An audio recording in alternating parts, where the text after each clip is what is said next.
Okay. Are we there?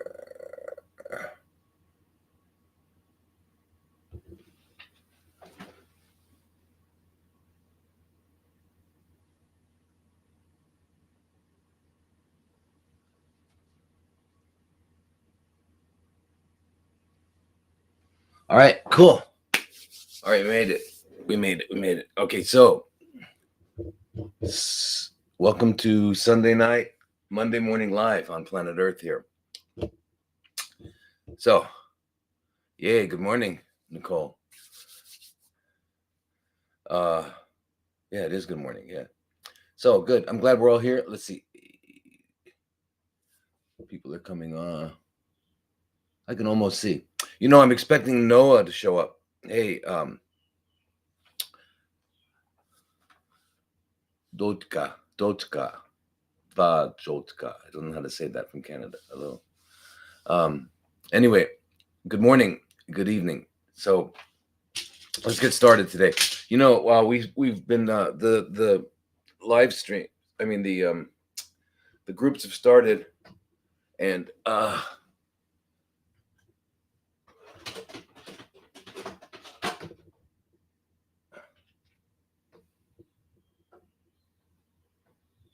just one moment.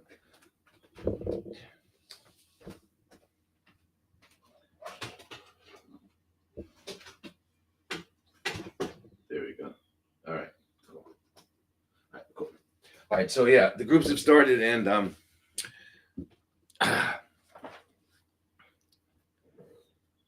oh, I wanted to say something to everybody.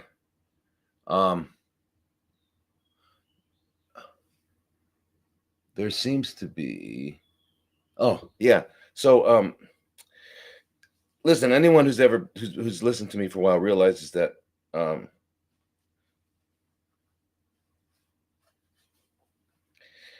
I look at everything from multiple contexts and multiple perspectives, and so I don't. So I get this generalized displeasure from some people who join groups or who watch Sunday morning lives or Sunday night lives, Monday morning lives, because I don't answer questions. Like, and I'm not, because I'm not artificial intelligence. So if someone's just looking for all the questions to be answered, then you got to find a good AI, a source of AI, artificial intelligence, because they're good at that. They'll just answer questions like boom, boom, boom, boom, boom. So that's not what I do. I take things and bring in a whole context. That's just what I do, and you all know that by now, I would hope. So, all right. So let's just remember that, please. I'm not gonna ever. See, we got a question here on breast notes. And the next one, and the next one, yeah. And I'll never get to all the questions, never. And I know that when I take a step back and I look at a question from multiple different angles and I answer it from all different, and I broaden the context, the depth, and all that. It is important for an overall understanding, because that overall understanding will preclude the need for other questions in the future. If you really understand something, then you'll have less and less detailed questions. But if you're just asking detailed questions and I give you a detailed answer about that detailed question, you're still not going to have an understanding of the topic, and you won't be able to extrapolate into other situations. You'll be kind of like, and you'll have endless numbers of little detailed questions. So that's not how I do it. I don't think that way, so I can't. So what I do is I give you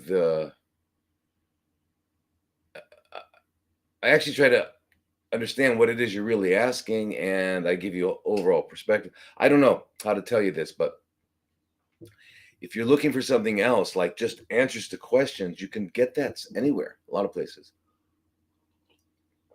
Green tea. By the way, I'm expecting Noah to show up any day now here in Phuket. It's crazy how much it's been raining. Crazy. But anyway, it's the rainy season. Remember, there's only 2 seasons here in Thailand, and that is wet and dry. Right? So we're gonna get into your stuff. Okay, you guys, let's get into it. And I want to just say the stuff that I have to say. Where is it? Here we go. Okay, so those of you who are in the groups, thank you for joining. I'm gonna make it worth our while. And I know so I'm being told that the introductions are too long. I shouldn't give so much information. We should just let it be question and answer. I mean, if that's really what it is, then I'll have to find another way to teach, because, see, the uninformed person will have a billion questions and not be able to connect them. The informed person will have less and less questions because they'll start to see relationships. They'll understand. Okay, so anyway, thank you, Job, LW. Thank you. Yeah, he's on his way. Noah's on his way. He's coming. So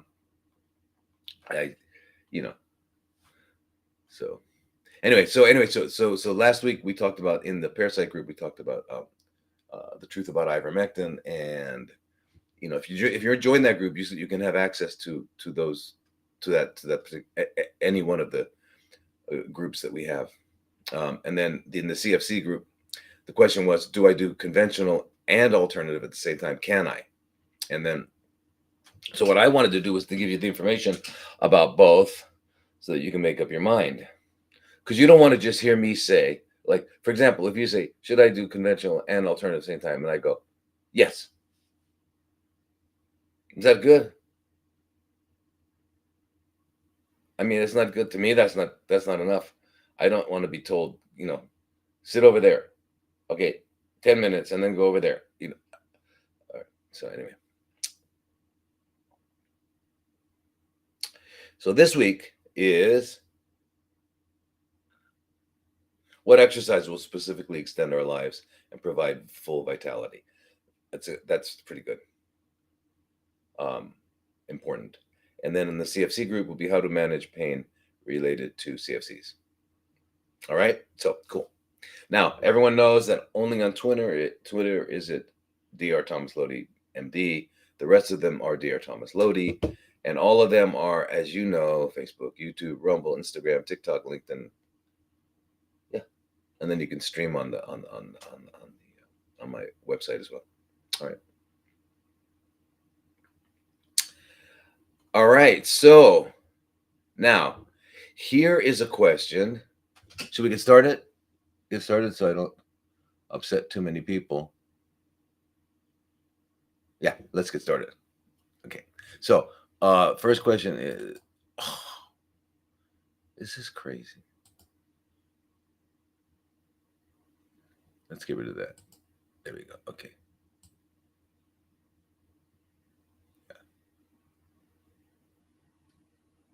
All right, so first question is RGCC testing. I'm hoping someday that I'll actually be able to start archiving all the times I've answered. Like I answered several questions, the same question multiple times over the last 3-4 years. I want to get somehow someone to go through all those lives and find all the places that I answered it. And then we can have it on the website. So if you have that question, you can see all the different answers. So I've answered RGCC testing multiple times. So let me answer it once again.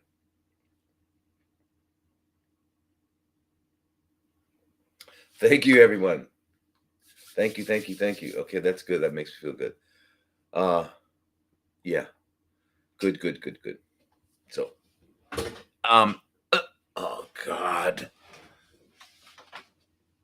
My God. Do you ever get mad at the laws of physics?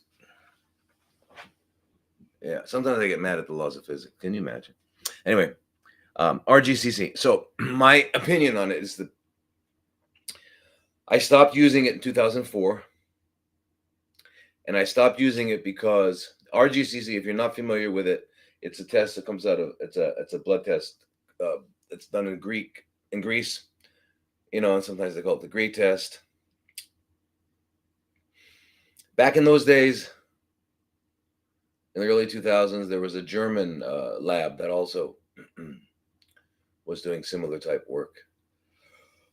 They just kind of drifted away. I never heard of them for after a while. But anyway, I stopped using RGCC because what they're doing, they're getting your blood, they're spinning out the circulating tumor cells, and they're doing tests on them. And they're doing tests like, for example, does this particular chemotherapeutic agent kill them?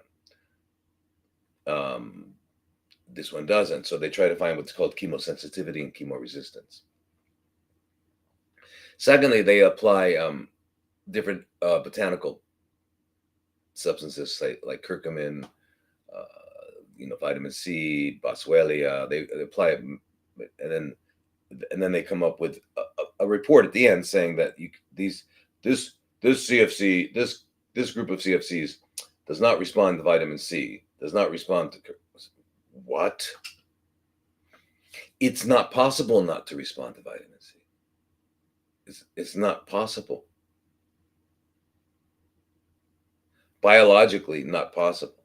Not possible to not respond to curcumin. Not possible.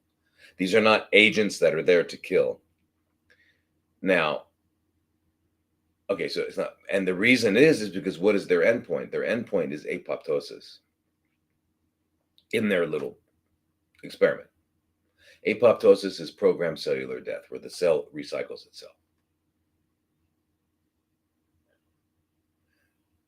Oh, good, Jen. Thank you. That's cool. It's I know some of us, some of you. So apoptosis is not the endpoint for curcumin. That's not what curcumin does. For example, curcumin does all sorts of it modifies all kinds of. I wish I could show you on a I could share the screen and just show you this graph.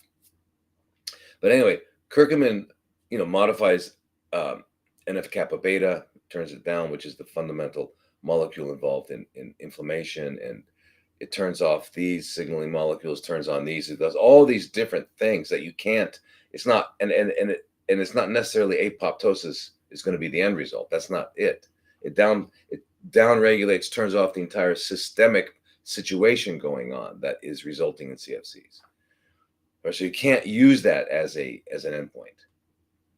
Ascorbate of vitamin C. How could that not be useful? What does it do? It's necessary to turn off the HIF1 alpha system. Remember the HIF1 alpha, hypoxia inducible factor 1 alpha 1 alpha. Hypoxia, low oxygen. That happens, you get low oxygen in the tissue. HIF1 alpha gets turned on, and it stimulates all these different factors that make blood vessels grow and tissues proliferate. That's what it's there for. It's to heal wounds, and it's moderated by a group of enzymes called dioxygenase enzymes, which require ascorbate. That's biology. You can't say that it's not going to work in a particular situation. That's biology. What else does it do? It's involved in another group of dioxygenase enzymes that go around and rewrite the epigenome, the epigenetics that the cell has had to um, develop to survive as a chronically fermenting cell. And it rewrites it back to being the way it was before, which is great. Uh, that has nothing to do with apoptosis. What else does it do? It exhausts when the ascorbate arrives at the tumor bed. It gets oxidized and it gets turned into DHA. It gets pulled up by the CFC, and the CFC has to use all of its um, thioreducin, has to use its uh,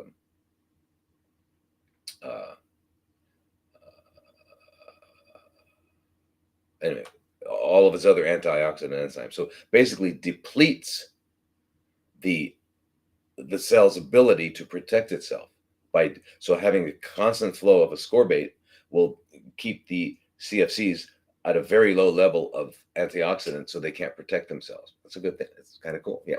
All right. And then finally, if you get to a high enough dose, and there's even more. I mean, it brings TH2 to TH1, which is what am I talking about? The immune system can be either TH1 or TH2. TH1 is what we want because it's going to kill and eliminate CFCs. Okay, but when you have CFCs, you get into this chronic mode that's more TH2. And so what is going to bring it back to the TH1? Ascorbate is one of the things it does. There are others. But so that's, yeah. I mean, you understand it cannot not be effective.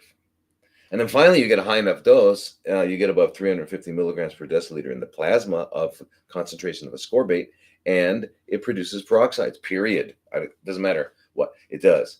And CFCs just don't have enough catalase to protect themselves, and they die. So it's not that can't work.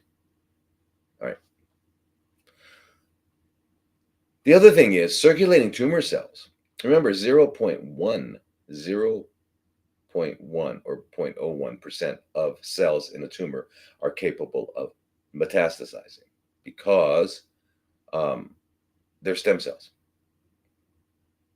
So the rest are not, and they're not capable. So if you get a blood sample and you're looking at,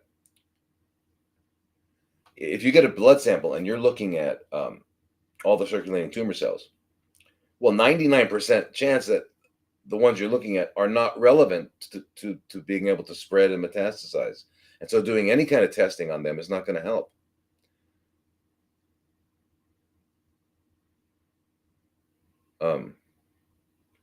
So, RGCC is supposed to be able to look at the, it gives you, your circulating tumor cells. It's supposed to look at the genetic makeup of it, evaluate it genetically, and come up with it based on its genetics. It's going to eventually become resistant to this because of its genetics, it will never become resistant to this. Well, if we understand that, first of all, those circulating tumor cells are not the ones that are relevant, they're not going to go, they can't spread, number one. Number two, if we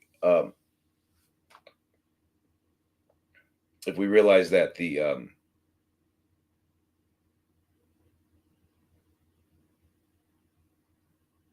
anyway, I lost my thought. So, but the point is this: we're looking at what they call, and now they're doing it in the U.S. They're doing it at there's several standard labs that do this kind of testing, and they're calling it liquid biopsy.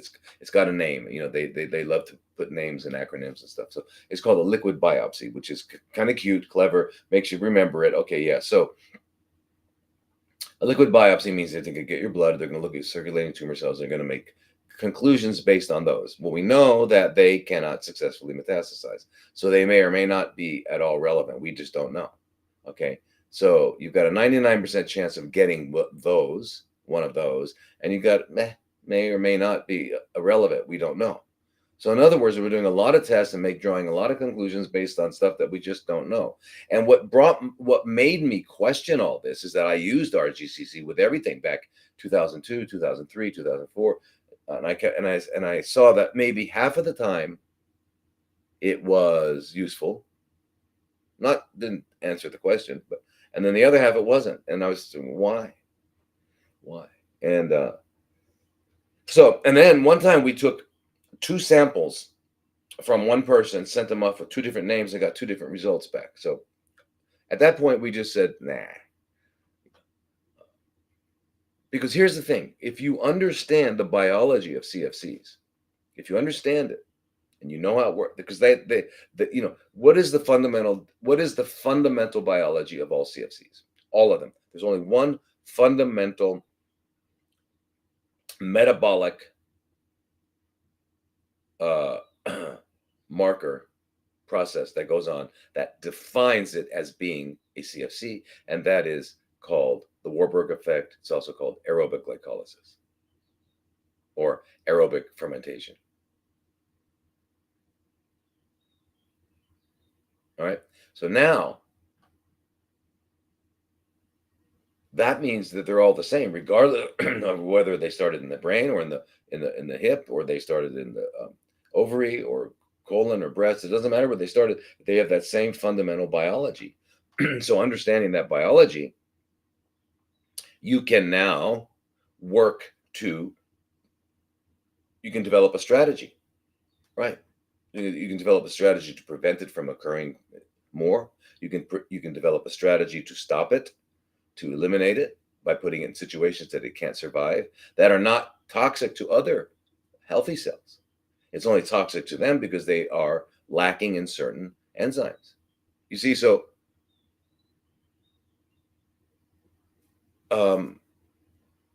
you don't really need someone to look at you, because the idea there is this: my CFCs are really different and unique. No, they're not. No, they're not. I have a rare one. No, you don't. What you have is maybe a rare. The location in which it started was rare, not found there often. But what is it doing? It's doing the same thing that this one's doing over here. That's not rare. It's aerobic glycolysis and all of the stuff that comes from that. So if you understand that, we got to take away this mystique. It's just adding more mystique to something that doesn't need to be mysterious, because it's not mysterious. It's not. It is what it is. We know what it is. We understand what it is. All right. It's not okay. So, but now they're going to delve into the genome, and they've got the Human Genome Project, which finished what, in 2004, 5, 6, 7, 8, whatever, in the early 2000s. And so they've mapped out the human genome, and now they're going to go in and find all of these pathways, and they're going to find drugs that will damage or modify a pathway. And that's just not the approach that works. Okay. It's still with the military approach. What can I get to kill these cells? You can kill them all and they'll be back. That's not the point. The point is not to kill them and eliminate them. If you don't stop making them, if you don't stop producing them, it doesn't matter how good you are, what kind of weapon you develop to eliminate them, they're going to continue to exist.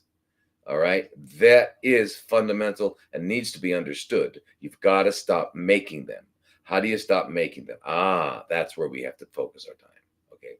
All right. Not in saying, okay, this particular weapon, because whatever, I'm just telling you. Pick all the apples off the poison apple tree. You didn't solve the problem. Okay. Because next fall, we're going to have new apples. All right. So RGCC, I just think it's a waste of money and it's a waste of hope. And you're thinking you're doing something.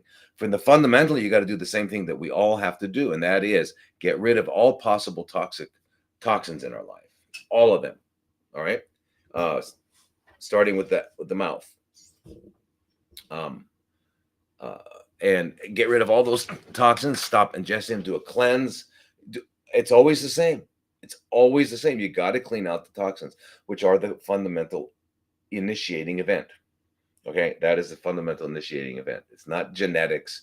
God didn't give you a gene to get CFCs. I promise you that. And evolution, if that's where you're at, uh, is called survival of the fittest. Natural selection would not have maintained a gene that was resulting in deaths because it's not in keeping with survival of the fittest. All right, so you wouldn't keep that gene; you get rid of that gene. So whether you're looking at it evolutionarily,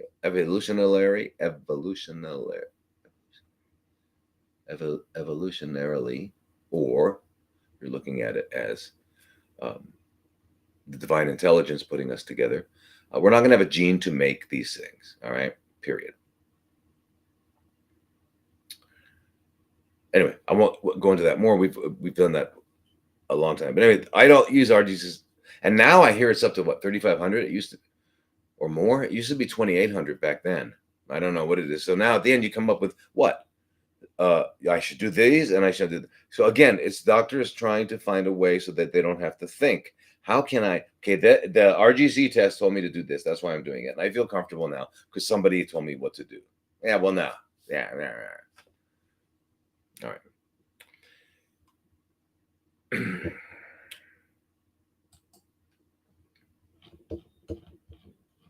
All right, so this is from Shabs, Ms. Shabs. And the question is,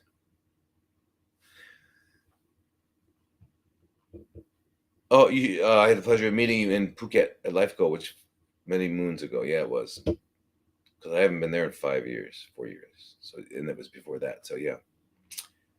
I follow a vegetarian diet and regularly consume chia, flax, and hemp seeds for omega-3s. I recently had a Nutrivel test, which checked my RBC omega-3 levels. While my ALA and EPA were fine, my DHA was very low, which caused my overall omega-3 levels to drop to the low end of normal. As a vegetarian, how important is DHA? And what would you recommend to boost it? Should I focus on increasing DHA, and if so, how? Or can I rely on ALA and EPA alone? Additionally, how much of the omega-3 element, ALA, EPA, DHA, should we aim for daily to maintain optimal health and prevent illness? How much chia, flax, or hemp should an adult consume? Great. Okay, Ms. Shabs.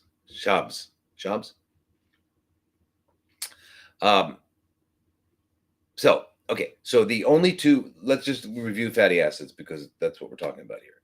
We're talking about the polyunsaturated fatty acids. You all remember what the saturated versus an unsaturated fatty acid is, right?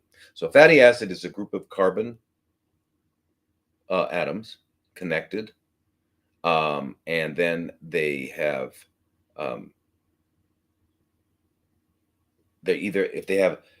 so a carbon has 4 bonds.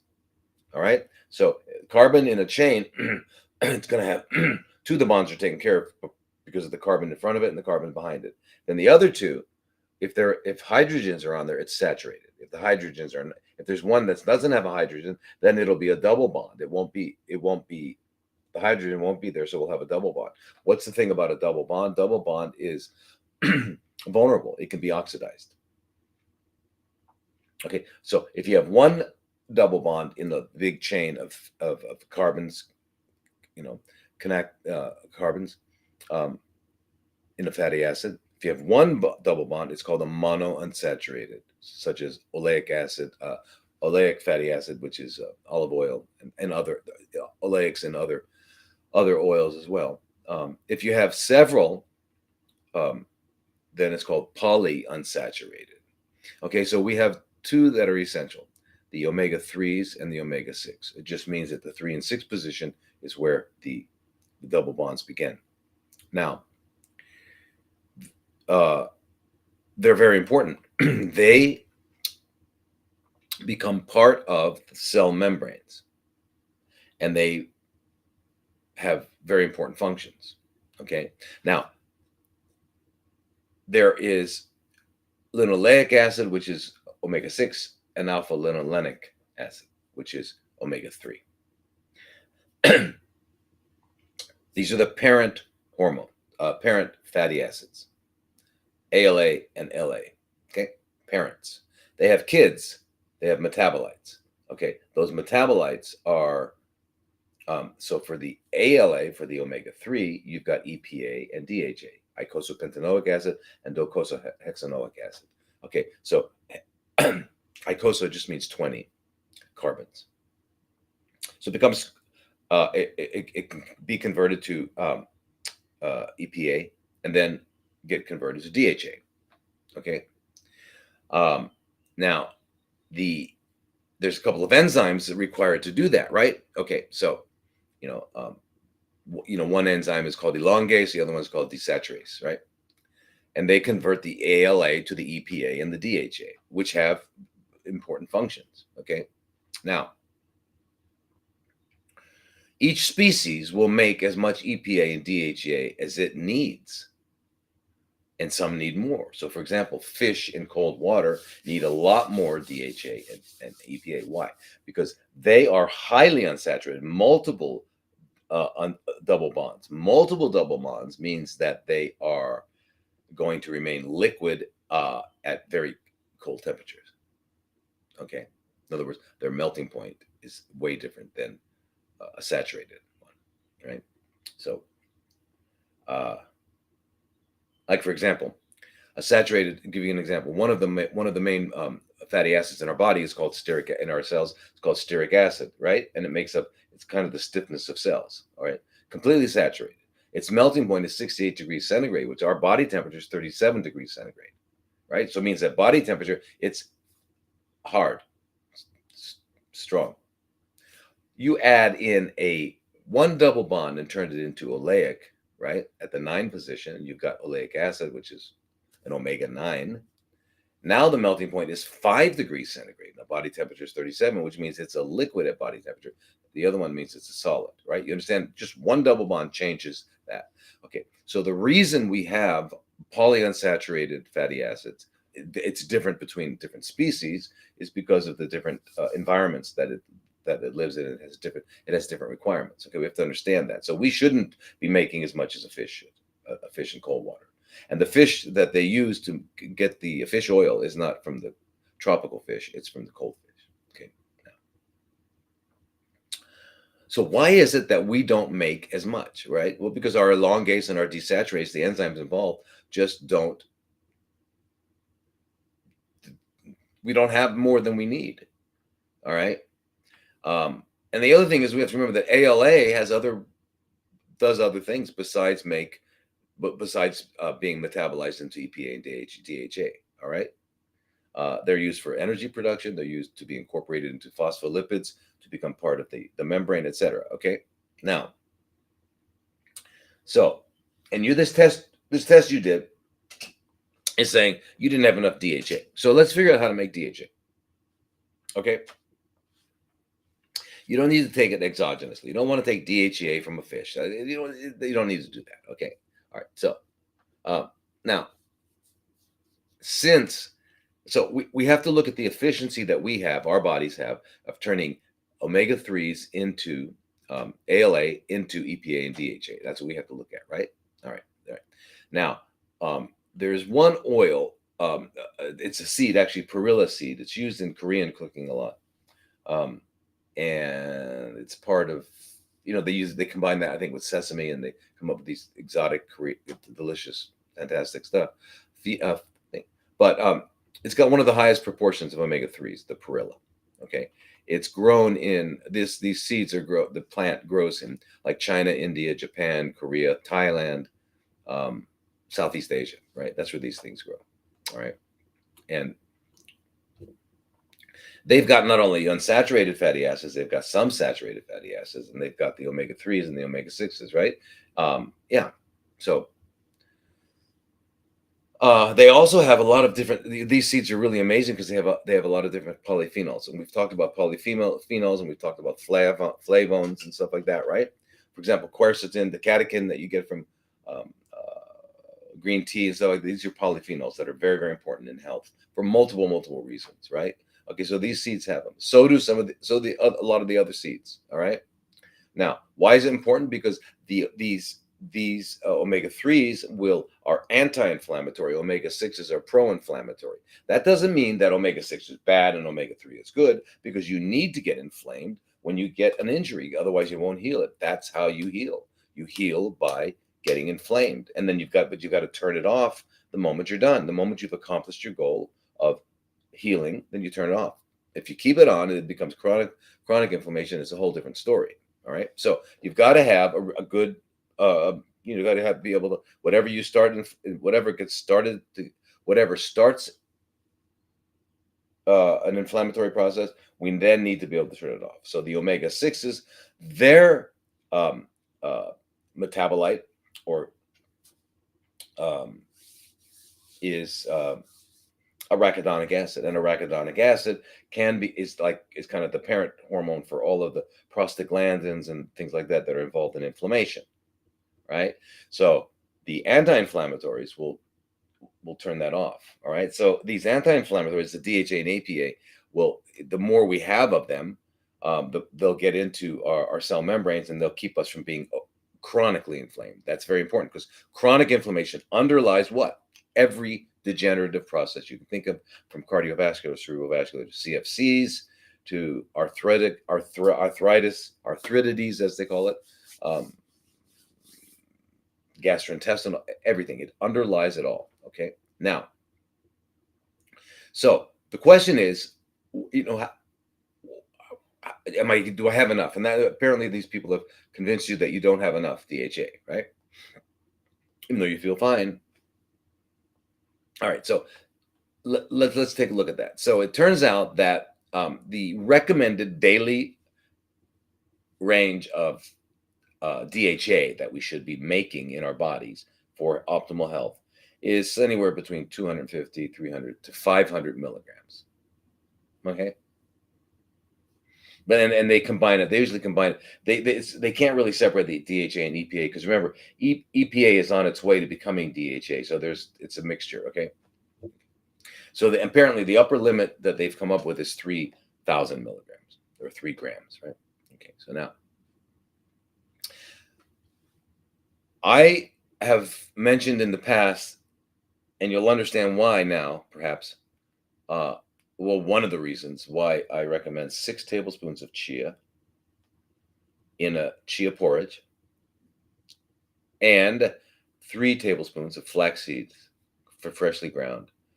Put them in a milk, a nut milk, and then you're going to throw in 2 handfuls of broccoli sprouts, because you got it all. You take care of everything, right? But you got all those flax seeds, and you've got the chia seeds. So why is that important? Okay, because, all right, now, when we look at the efficiency of the ALA being converted by the body into EPA, DHA, it's about 5 to 10% EPA and about 2 to 5% DHA. Okay, so of the amount of ALA, of omega-3 that I ingest, 5 to 10% of it will become EPA, and 2 to 5% of it will become DHA, because that's how the human body works. So anyway, so now a tablespoon of flaxseed is about 9.32 grams, a tablespoon, okay, of flax seeds. So we're talking about 3 tablespoons, right? Now, so and that means that so that's 1 tablespoon. So 2 tablespoons, which would be what, 18 and a half, 18, yeah, at least 18 grams. Okay. Well, we know that 16 grams, right, of flax seeds makes about 10 to 20 milligrams of DHA. 10 to 20 milligrams. Well, that's not enough, right? That's not enough. But actually, you have to understand something. There's no universally accepted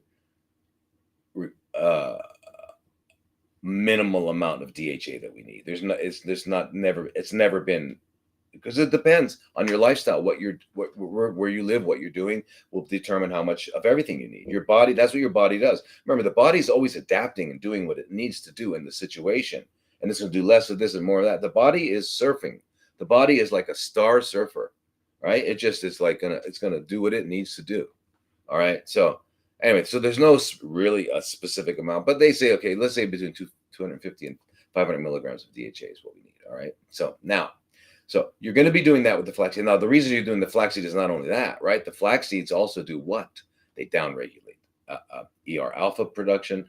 They they stimulate beta, ER beta, um, a lot of different things, and the lignans in there, amazing. So it's all, there's a lot more than just that. But okay, so if you're doing 3 tablespoons of that, you're getting probably around 60, 70, 80 milligrams of DHA just from that. Okay, that's from that. Now the chia, 1 tablespoon of chia seeds is 1.6 grams of omega-3s, right? So 10 to 20% is ALA, of the ALA is converted to EPA and DHEA. Okay, so 6 tablespoons of chia. Okay, that's 6 times 1.6 grams per tablespoon equals 9.6 grams of omega 3s ALA. So we're going to assume that 15% of that is converted to ALA and EPA and DHA, right? So 15% is what? 1.44 grams of EPA and DHA. Okay.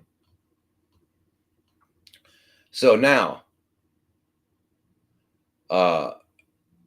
so it's estimated that when you look at the EPA and DHA, like it's in a pool of the EPA and DHA, it's estimated that about 30 to 40% of that pool is DHA. The rest is EPA. So let's take it in the middle. Let's take 35% of that pool is DHA. Okay. So that means 6 tablespoons of chia would produce approximately 0.5 grams of DHA. 6 tablespoons of chia will produce 0.5 grams of DHA. What is 0.5 grams? It's 500 milligrams. What do we need? Anywhere between 200 and 500.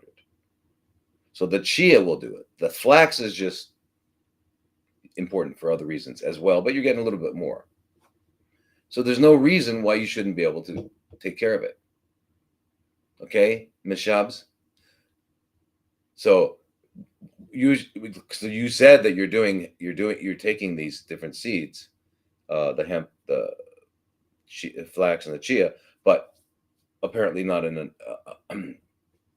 enough. So that's how we do it. So 6 and 3, remember that. You do that every day, and you're going to be, not only that, I mean, we're not going to even get into the fact that you're producing these amazing phospholipid membranes that are going to allow you to get your cellular voltage up so you can heal. You're going to get your cellular voltage up to minus 70 millivolts, and then you're going to heal. Yeah. I mean, there's like it's so important. So high fat diet, high healthy fat diet, high healthy fat diet. I'm trying to come up with an acronym. HHFD. Yeah. Anyway, right? And then how much of our brain is fat? 60, 70% of our brain is fat. All of our peripheral nerves, that's how we work, are lined with something called myelin, which is fat. We're making 37 million new cells a second, which have to have fat.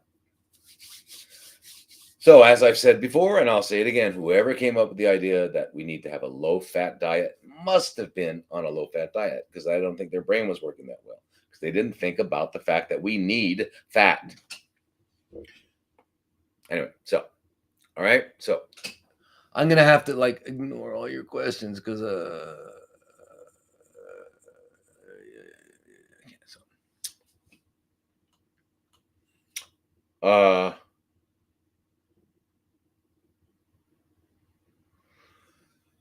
okay, this is from Beth. And what plant-based or natural testosterone cream do you recommend? I hear the synthetic testosterone that they put in my hormone creams is carcinogenic, according to Dr. Jonathan Wright. Yeah, well, Dr. Jonathan Wright is usually pretty right. So I believe anything he says. Amazing guy. All right, so compounded hormones.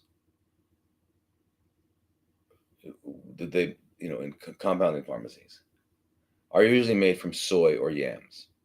Okay. So And that's because they have these plant sterols are uh, they actually have they're like they're progesterone, estrogen, testosterone. It's amazing. It's amazing. Excuse me.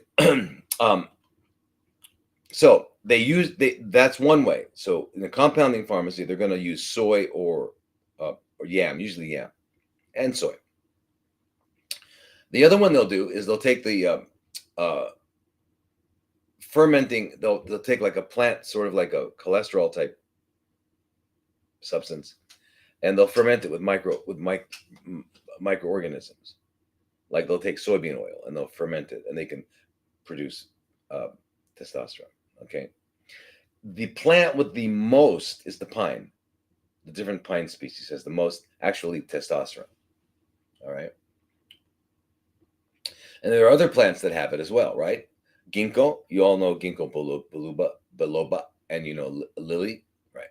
Okay. They are help. Also, fenugreek is very important for stimulating your own testosterone, as well as libido, and actually promotes sexual function. Okay, garlic, zinc, which we get from pumpkin seeds, tons of pumpkin seeds, right?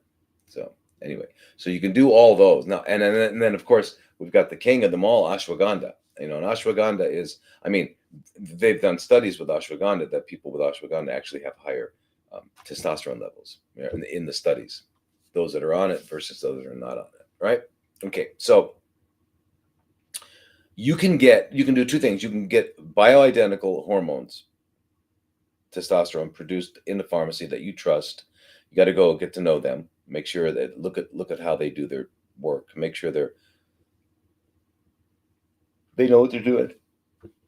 All right. Now the other ones, you know, so you know, if you got the ashwagandha and the fenugreek, you're gonna have it's really gonna it has amazing effects on testosterone in men, right? Okay. You know what else contains? It's helped to get your testosterone production up. Avocados, you know, right? Because you know they have boron, they have zinc, they have magnesium, and they all help with production. Okay. What else? Leafy greens, kale, all those other ones. Remember, kale's no longer a superfood. Remember that, David. No longer a superfood, except unless. So it turns out spinach and kale. Oh my God! All the oxalates. What am I going to do? Oxalates. No longer a superfood. Oxalosis. By the way, maybe we should put a notice out there that biology hasn't changed. Biology hasn't changed, but we're evolving. Evolving. Yeah.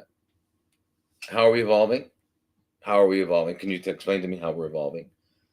I'd like to know how we are evolving. Are we like how are we like evolving means getting better, right? Getting more efficient, getting more. So we're more efficient. We're like what in every way, like physically, emotionally, from the time we were in the days of when the Greeks and the Romans and the Egyptians. I don't think so. I don't think so. I don't think we've evolved.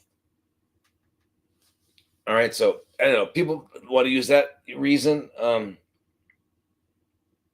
We may have devolved.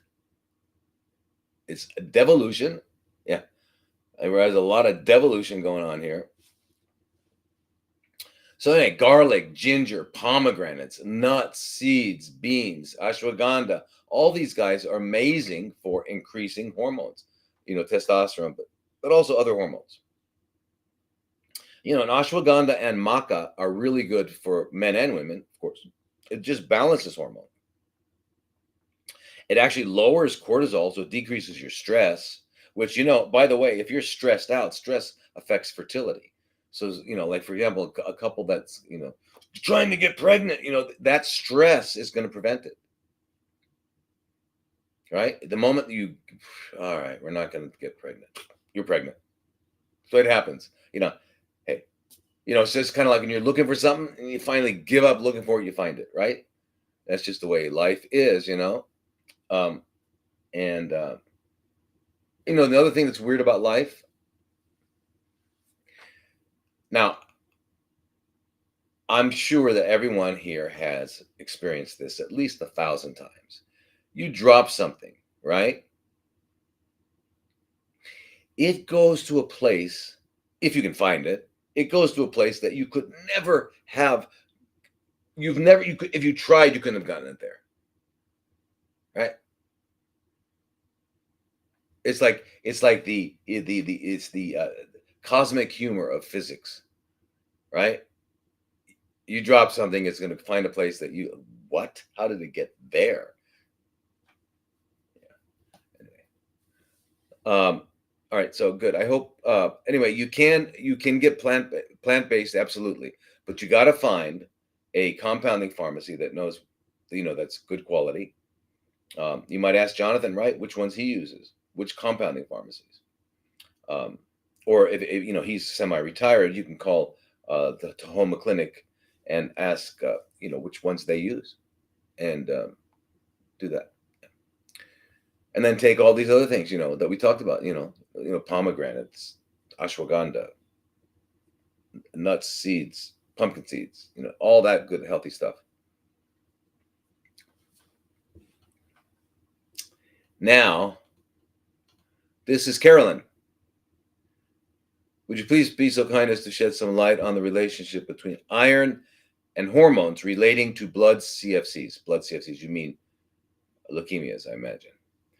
My lymphocytes are too high at 53%. Strangely enough, my hemoglobin remains normal, but my ferritin is much too low, actually since age 14. Therefore, I get IV iron when needed. I also have heavy menses, even at the age of 56. Wow. Since you pointed out that erythropoietin must be checked, I established that it was much too low. I prefer not to take artificial hormones. How do I proceed from here? I also don't know which thyroid and reproductive hormones to test, and then how to address the issue. This is Carolyn from Austria. Hi, Carolyn. I hope you're still up. Anyway, so you ask a very important question, and here, and for those of you who get like frustrated because I don't like just answering that question. Well, how could I just answer it? I could say, I don't know how I could answer that. I don't think that way. Anyway, but the point is this. This is an opportunity. This question here is an opportunity for us to learn. I'll learn a lot, to have an understanding of iron and how iron is. Why is it so important? Is it important? Her question, how does it affect hormones relating to her leukemia? Well, these are amazing questions. So let's check it out. Okay. So now, what is you all know ferritin, right? Okay, ferritin. Ferritin is, we look at ferritin levels in the serum. Ferritin, by the way, is a protein that is produced in prokaryotics and eukaryotics organisms. What's that? I didn't study biology. I know. Okay, so prokaryotics are microorganisms that just have a nucleus and just a single cell organism. Eukaryotics they have a nucleus, but they also have mitochondria, and they become bears, and they become oak trees, and they become okay. So, in other words, it's in archaea, which are kind of like bacteria. It's in bacteria. It's made in algae. It's made in plants. It's made in animals of all kinds: reptiles, fish, mammals, amphibians. So it's made everywhere. So ferritin is a universal protein, and it's got it's kind of globular, and what it does is what does it do? What's its job? It keeps iron in a soluble, in other words, ready to move, and non-toxic form. What does that mean? That means ferric, Fe3+. Not mean non-toxic, it's kind of a neutral. So plants will have it like that. So you need a plant like spinach stuff. You're getting ferric. It's got to be turned into ferrous if you're going to absorb it. Uh, how does that happen? How does that happen? How does that happen? That happens because you have enough stomach acid. You're not drinking alkaline water, and you've got stomach acid. So when you eat that plant, the ferric that comes out of it gets turned into ferrous, and it's absorbed in your duodenum, where you have what are called divalent cation receptors. Divalent meaning two, not trivalent, not three. Two. Where did that balloons come from? That's bizarre.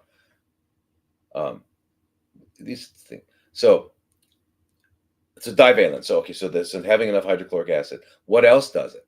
What else would do that? What else would allow you to absorb the iron? Well, ascorbate. Ascorbate is vitamin C. And if you have enough ascorbate, what does it do? It does the same thing. It converts ferric to ferrous. In fact, that's one of ascorbate's main jobs and all that. Remember we were talking about dioxygenase enzymes earlier? For turning off the HIF-1 alpha. Remember that? And remember we were talking about the changing, rewriting the epigenome by the other dioxygenase enzymes. Yep, you remember that. That's because why? Because the ascorbate kept it in the ferrous condition. If it kept it in the ferrous, it was active. If it was ferric, it wouldn't be. So that you need the ascorbate to keep it ferrous, to keep those active. Anyway, so it does that, and it allows you to absorb it. So whatever didn't get, whatever ferrics from the food you ate did not get turned into ferrous, and you have a regular supply of ascorbates. By the time it gets down to your duodenum, it's going to run into ascorbate. It's going to get turned into ferrous. What else does ascorbate do? Amazing, amazing, amazing. Ascorbate also upregulates, in other words, causes your body to make more divalent cation receptors. Whoa. So that must mean that ascorbate has something to do with, or has a lot to do with, iron metabolism. Yeah, it turns out it does. Yeah. Anyway, so it's ferritin is everywhere, in all organisms, microorganisms. Okay, so mainly, and in humans, what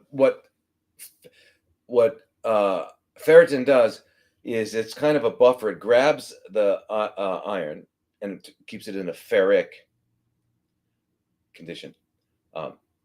It kind of moderates, protects us from getting iron overload or iron deficiency. Right? Kind of cool. That's kind of one of its main things. So it does has a lot of functions. Anyway, so the thing about ferritin, it's made in the liver, of course, in the what they call reticuloendothelial cells, which are like macrophages and things like that. So, and skeletal muscle, bone marrow, and duodenum. Right, it's made. But however, and the main organ for iron storage and metabolism is the liver and regulation. All right. However, they make the ferritin and they keep it to themselves. They don't really shed it into the blood. How does a ferritin get into the blood? So when we measure your blood ferritin level, how did it get there? It got there from the macrophages. Number one. Second are immune cells, different kinds of immune cells, like lymphocytes. Macrophage is an immune cell. So basically, the immune system is pretty much regulating iron. What? Yeah. So the macrophages, which are part of the reticuloendothelial cells network. Remember, one of the things they do besides gobbling up tumors, which they like to do. Excuse me. TikTok is requiring.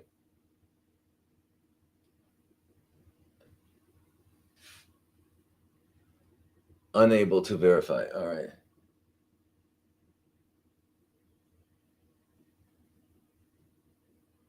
Oh my God! There, see, TikTok loves for me to keep my skills up with jigsaw puzzles. So, thank you, TikTok, for that. I feel like I can like compete now in a jigsaw puzzle tournament. Yes, thank you. Every week you got me doing that. Anyway, where were we? Oh yeah, we're talking about macrophages. Macrophages, as you may recall, are part of the immune cells in our body, and they, along with dendritic cells, take bites out of things that we don't want, and they show them to the T cell, that just came out of Langley, and it's ready. It's in the trained assassin, doesn't have target yet. The macrophage and dendritic cell. Here's your target. So they're called antigen presenting cells. All right, but also macrophages also eat up old red blood cells and stuff like that, and they get the iron. So they've got a lot to do with iron. They take iron. So it turns out that their production of ferritin is probably, along with lymphocytes, are the main reason why we have ferritin in our blood. Okay, the other cells make it, and it stays within their cells. You got that? Okay, that's really important. Now, you've heard us in the past talk about something called tumor-associated macrophages. Tumor-associated macrophages are macrophages that are working for the tumor, right? They're making the tumor grow and protecting it by doing all sorts of stuff. So if we look at the number of tumor-associated neutrophils and macrophages, we're talking about a large percentage, a large percentage of the actual volume of a tumor. So that's why when you remember about a year ago now, that became the big, everyone was saying, oh my God, glucose is not feeding the tumor, it's feeding the immune cells. So therefore we can eat lots of glucose. Well, that evaluation and conclusion was way off. And number one, number two, doesn't mean we can't eat fruit and stuff. We can. But we'll talk. We'll talk about that later. But so yeah, remember the tumor microenvironment. The tumor itself is, for a large part, the immune cells, our cells that are there, keeping it alive and going and functioning. Right? It's inside job. Right? They had to have someone on the inside help them. Otherwise, they wouldn't make it. All right. So they're using up a lot of the glucose. Okay, yes. Does that mean that CFCs don't use glucose? They do. Why do we know that? Because to diagnose, I hate that word, but to identify, to say, aha, this is a CFC, what do we have? What does it have to do? It has to be engaging in what's called aerobic glycolysis, which means fermentation of glucose, which means it's got to have a lot more glucose. Okay, it's the Warburg effect. So, all right. So nothing changed with that study. That study just showed us that, yeah, but the tumor microenvironment, the actual what's using more of the glucose than the actual CFCs are the supporters, the guys that are keeping them alive, tumor-associated macrophages. Okay. Now, this is why we noticed that, ferritin is also called an acute phase reactant. In other words, if you get an inflammation of any kind, your ferritin's going to go up. All right. Okay. It goes up with inflammation. Well, why? Because of the macrophages. Macrophages are involved in the inflammatory response, right? Okay. So what else is going to go up? Think about it. What else is going to go up with your macrophages and your ferritin? What's the other marker? What's one of the main markers we have to know that there is inflammation going on? CRP. C-reactive protein. So we should see the ferritin and CRP kind of go in the same direction, right? Anyway, now regarding your situation there, Carolyn, when we talk about there's actually you've heard me talk about the ferritin to iron ratio, how important that is, right? Okay, so I learned from Kobayashi. This guy knew these things long before they researched them. Like, this guy, an unbelievable genius. Things that I learned from him 30, 40 years ago, they weren't even talking about phosphodiesterase inhibitors. They weren't talking about that. Now everybody's talking about it. Anyway, so he said the ferritin to iron ratio should be, if it should be less than 5-1. If it's 5-1 or greater, then you got to do a scan and find out where you got a tumor. That's what he said, right? Huh.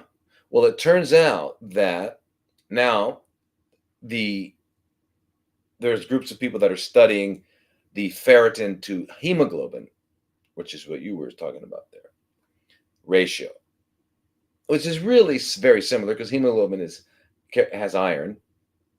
The center of every hemoglobin molecule is an iron, which is how the oxygen is attached, right? So they looked at that. They wanted to see how ferritin related,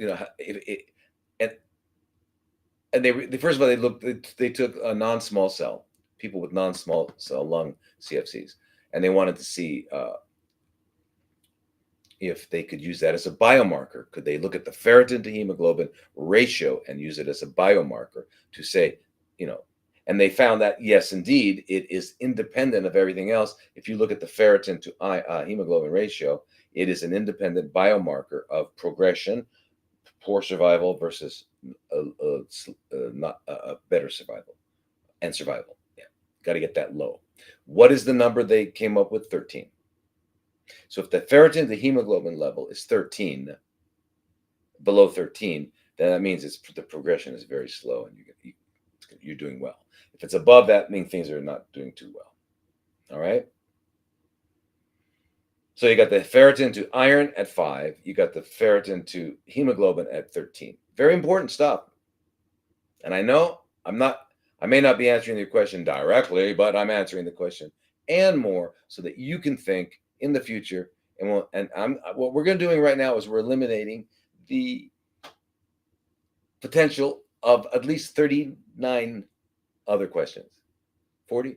Let's say 80. Let's just round it out at 80. 80 other questions are going to be precluded. You won't need to do that. Okay.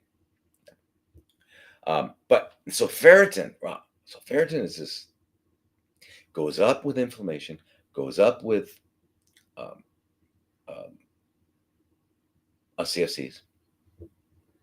Why? Because there's a lot of tumor-associated macrophages, right? Okay, all right. And it correlates with the CRP. Okay, very good. Now, the reason I want you all to know this is because your doctors don't know this. Why don't they know it? I don't know why they don't know it, because it's in the literature. It's in what literature? The literature they're supposed to read. So, I'll get, why, because they're directed to read other things. But anyway, or either that or they don't connect the dots, right? They were so busy trying to get into medical school, they didn't have chance. That's it. I think they were, it's really hard to get into medical school. So they didn't go mess around and play around. And they were just studying, and they didn't play. When little kids, you get to play the game connecting the dots. They didn't get a chance to play connecting the dots. So they never learned how to connect the dots. That's my conclusion. Right? So anyway, so ferritin goes up. And but ferritin, you know what else it does? It stimulates angiogenesis, blood vessel growth. Tumors need blood vessels to grow 1 millimeter. For a tumor to grow 1 millimeter, it needs new blood vessels. Okay. Why does it do that? Because it binds this substance called kininogen, which then enhances migration and tube formation for blood vessels, right? Because the ferritin will do that. Ferritin is also what they call a surrogate marker for oxidative stress. So if you got ferritin going up, you got a lot of oxidative stress going on. And it also suppresses the p53 gene. The p53, the tumor, the guardian of the genome, the tumor suppressor gene, the main one. All right. So now, when the ferritin to hemoglobin ratio increases, right? So the ferritin goes up and the hemoglobin goes down. We've got CFCs not doing with a poor outcome. Now that's different than iron deficiency anemia, because in iron deficiency anemia, remember, the ferritin and the hemoglobin decrease at the same time. So very different, very different. Okay. Anyway, so the ferritin and the hemoglobin ratio turns out to be an independent biomarker for survival. Okay. Okay. Now, by the way, we can take care of all that. We can take care of all this. So don't worry. Don't use these words, survival and all that. Don't let it freak you out, because I'm telling you, this is their words, because they don't know what they're doing. They're just like, this is happening. Oh my God. And that's, instead of saying, well, wait a minute, why is it happening? Oh, might have something to do with lifestyle, diet, stress, all these things. Yeah, turns out it has to do with that. Yeah. Now, what's very interesting about the ferritin and hemoglobin is that a low hemoglobin basically represents the overall condition of the person, right? Right. And the ferritin represents the overall tumor burden. So you got tumor burden by the ferritin, and the hemoglobin is the person's condition. Now, this is what blows my mind. Okay, so in people with CFCs, at least, this is all the studies, 70% have anemia, at least, but both hematologic and solid tumors. Okay, now wait a minute. Therefore, and hemoglobin, the ferritin, the hemoglobin. So why don't we keep the hemoglobin up high and bring the ferritin down? Okay. So back in the days before our blood supply became destroyed because of William Henry Gates III and Klaus the Schwab, before those days, I had to go in the hospitals. They won't transfuse if the hemoglobin's below, unless it's below 8. 8, my God, what's a normal for a woman? A woman has to be above 12, 12 and a half, and a man has to be above 13 or 13 and a half. Okay, so 8 is like half, you're gone. It's like the same thing as having half of your blood volume gone. And that's what they required to transfuse. And then I remember when I was US most recently, whatever. They were talking about 7 and said, what are you talking about? My God, what are you talking? How do you come up with this stuff? They wouldn't transfuse our patients because of that. Anyway, so what I learned somehow was that if your hemoglobin is below 10, basically you have a systemic hypoxia. You're not getting enough oxygen to the body. And if you're not getting enough oxygen to the body, what are you turning on? You're turning on HIF-1 alpha, hypoxia-inducible factor alpha, which means you're going to have tissue growth and angiogenesis. Okay, so you've got to keep it above 10. I said 10, but you really got to keep it up to 12. So I would go in the hospitals. I had to talk to the blood bank, and I thought, because they wouldn't let me do it. And so finally, I got a couple of oncologists to agree with me. So as a group, we went down, and so we were able to get people transfused. And I did that. My mother had a problem,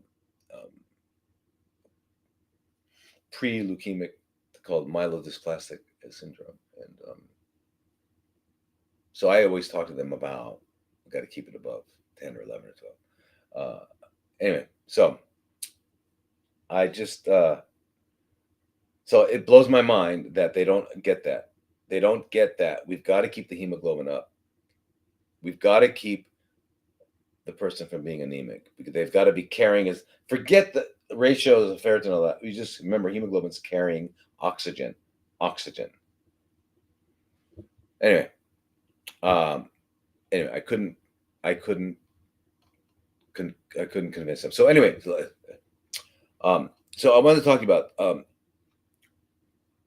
we were talking, you wanted to know what the relationship of iron and the hormone system is, right? Okay, so well, there's a lot of relationship, because if you got too much iron, right, you're going to have iron overload, which is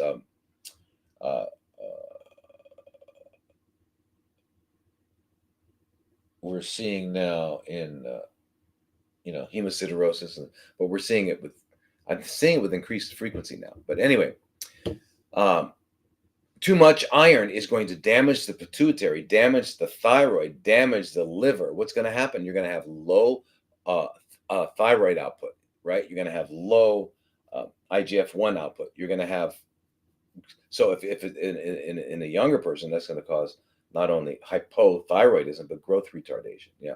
So um, so that's too much. Okay. Now um, it turns out that you cannot ever think that anything exists in isolation, especially in the body, right? But estrogen actually has an effect on iron metabolism. Okay. So elevated estrogens are associated with an increased iron availability. Why would that make sense? Well, that's what happens when a woman is cycling, right? And she's going to wind up bleeding and losing blood, and we want to make sure she's getting more iron. So the estrogen is related in that way, right? So it kind of prevents iron. It helps prevent iron deficiency in premenopausal women. Whereas in older women who are postmenopausal, they could wind up getting too much iron from that if their estrogens are high, but their estrogens are not high. We want to keep them normal, right? That's why we use bioidentical hormones, right?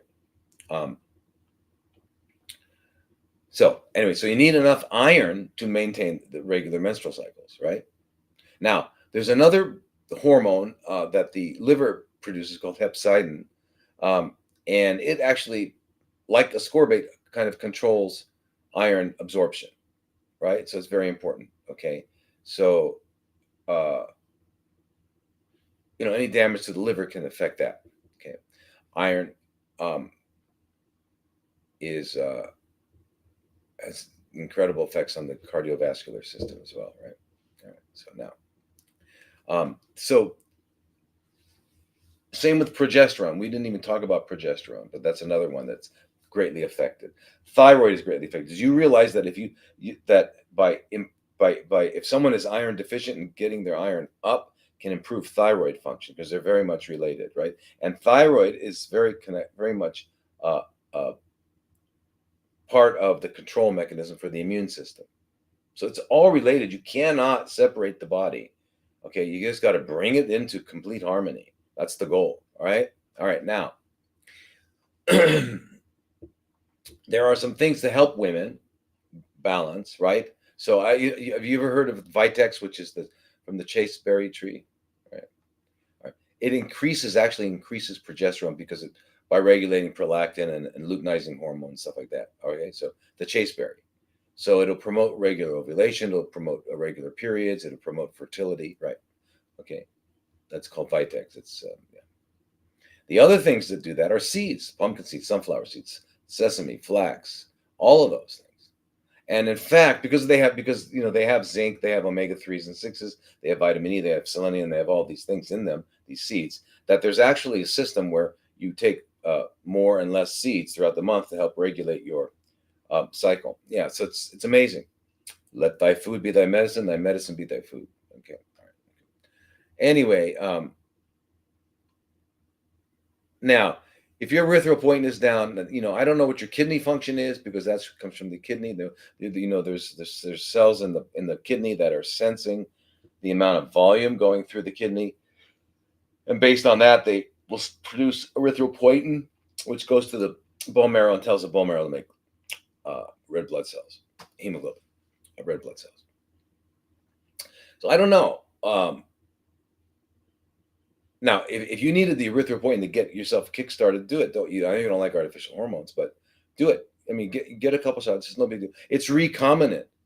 Recombinant. In other words, what does recombinant mean? It means they took the gene from the human gene that makes a human erythropoietin, and they put it into a microorganism, and using its genetic,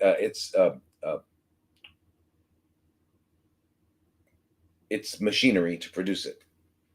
So you're producing it's human, but it's produced by a surrogate. That's all. So you do it a couple, get kick-started, get yourself back if that's what's happening. If your erythropoietin levels are low, but then you've got to look at your kidneys. What's going on with your kidneys? Why are the erythropoietin low? It shouldn't be low. All right. And there's other things you look at too. You look at reticulocyte count when you're looking at CBCs. So you got to actually have a doctor who knows what they're doing. Very rare nowadays. Very rare. I was just lucky. My training in New York was like, yeah, very, very good. So we learned, I mean, this was normal. This is expected of all of us to look at things from this way. And so your doctor's got to do that. You got to look at kidney function. I don't know your situation in particular, Carolyn, but anyway, those are the relationships between iron. And we all need to know that. All of us need to know that. All of us, whether we have CFCs that we know about or not, okay? So our next question is from Rakaya. I am in need of 2 hip replacements and knee reconstruction. Is there any way I can improve the synovial fluid to avoid operations? Wow. 2 hips and knee.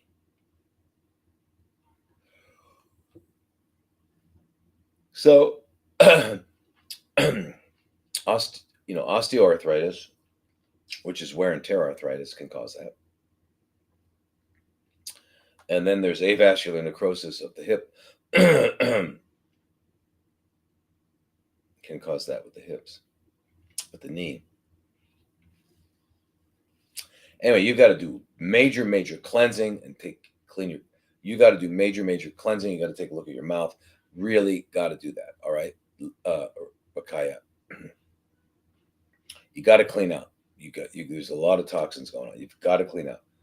Biological dentistry, juice cleansing, colonics, etc. But there are ways of doing this. Okay. Now, it turns out that it's not at all uncommon, especially here in Thailand, but because they've been doing it for decades. But even in the U.S. now, and in Europe, we know that we can inject stem cells into the hip joint area. All right, because remember, a stem cell has the capacity to turn into several kinds of cells. A stem cell can become whatever the environment requires. Right. All right, so it can become osteoblasts, endothelial cells. It can become synovial cells, synoviites, which produce synovial fluid. All right, so it can become that, and it's the osteoblasts, the endothelial cells. They all promote bone regrowth and angiogenesis, and they heal joints. And they make synovial fluid. So yes, you can do that by putting in mesenchymal stem cells. Now, mesenchymal just means stem cells. So where do we get those? You can get them from your own. It's called autologous, from your fat or your bone marrow. They can get it from there. Or you can use stem cells from amniotic fluid from someone else, or from the placenta of someone else, or the cord blood of someone else. I like that because they're really young. They have just came out, right? So even if you get your stem cells, which are brand new baby cells, but your body is however old it is, right? So anyway, so they've done this with osteonecrosis of the femoral head. The femur is the part of the part of the upper leg that connects to the hip, and the head, the femoral head, goes into a place called the acetabulum, and in there there's just one vein, one artery. Imagine. Anyway, you can wind up getting a problem there. So there's osteonecrosis of the femoral head, which usually comes from trauma or toxin gets in there. Like you get, you can get funguses, all kinds of nasty stuff in there, and can cause osteonecrosis. And then but because your knee's involved, it sounds like it might be osteoarthritis all over. I don't know. But again, amazing what they've done with it. All right. They've been able to improve the the healing and you can restore the cartilage, you can restore, and that no one should ever have to get hip replacements or knee replacements anymore. Okay, real, I'm serious, because they've been doing it here a long time in Thailand. Okay, now the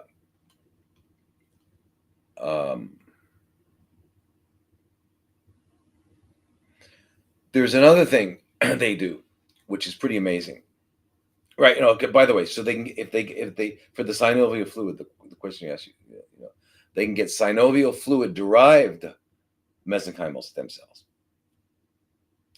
and they can get it from that, and they can get it from someone else, and that supports the growth. So you can use that, or you can just get regular mesenchymal cells from fat, or you can get it from amniotic fluid. You can get it from a lot of places. Okay, but it's good. So what they do is they do a combination of the platelet-rich plasma. So when they spin your blood, at the very top of it is this platelet-rich plasma, hyaluronic acid, which is the main component of synovial fluid anyway, right? Stem cells, and then they get these matrix metalloproteinase inhibitors, which are just proteins that are in the. Anyway, by doing those all together, they can prevent surgery. You don't need surgery, and they inject that in there. You don't need surgery. Okay, you got to find someone who knows what they're doing. All right. Now, so yeah, so remember these cells, synovioites, whatever they call them, are basically like fibroblasts. Fibroblasts are the cells in our tissues that make connective tissue. They make the supportive structures. They kind of, they build the infrastructure, right? Those fibroblasts. So this is one kind. Okay.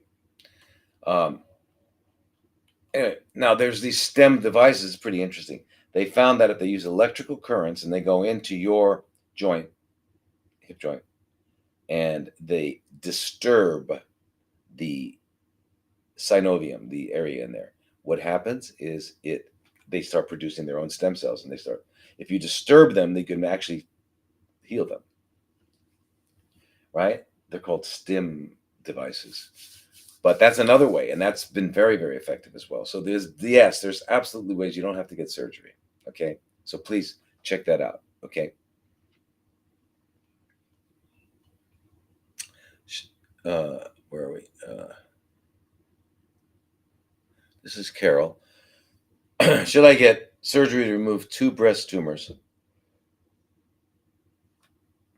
I have recently been cursed with 2 invasive tumors in my breasts, 2.7, 2.3. They are getting close to lymph node, but not on lymph node.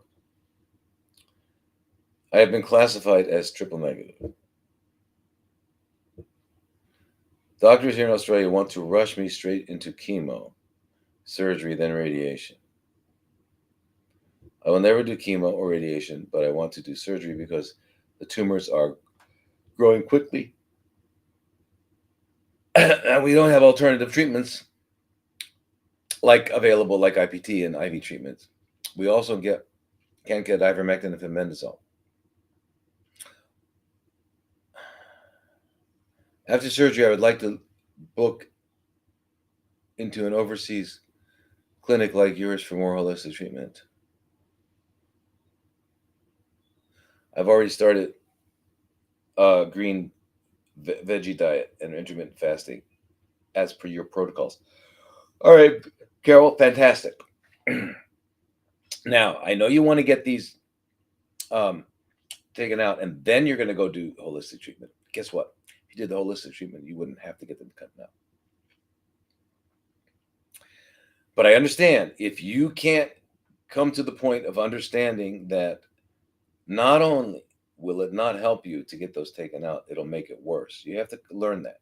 You have to understand that, and if you get on our group, our CFC group, I'm going to do that. I want to do one. I want to show chemo and radiotherapy, what they do, and I want to show surgery. In fact, I did surgery already.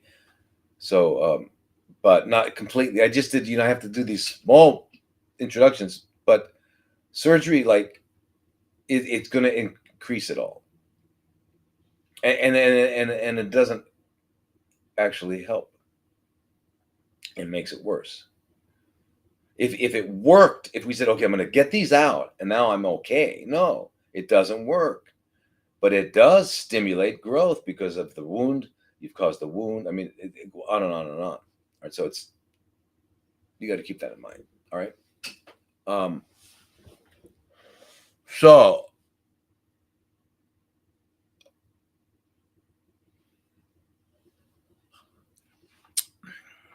after surgery, I'd like to look into an overseas clinic. I would recommend that, Carol, that you do that first. And I think it was last week or the week before that I did the little talk on surgeries. So if you join the CFC group, you'll be able to have access to it. It wasn't complete, but it was enough to show you what I'm talking about with surgeries. I don't think it would. I know that you'd be better off not to do it and to work immediately. Right? We got to. How's your mouth? Did we look at that? You can't. In other words, you can't say, well, you don't have it here, therefore I can skip it. You can't. If that's the cause and you don't take it out, then it won't work. Whatever you do won't work if you haven't removed the cause. So if that's the situation, get out of Australia while you can. You only got a couple months. Get out of Australia. Go somewhere, get it taken care of because this is your life. So if you've got a dental connection, anything over here, here and here, you got a dental connection, let's take care of that. Do the cleansing, the colonics, lymphatic, all the stuff we do, the chelation, there's many things you get, binders, everything. Move. There's just so much you got to do that surgery doesn't work. Surgery doesn't work. It's only useful when we've got an impending compromise of a vital function like eating, breathing, bowel movements. Okay. I wish I could tell you how I could.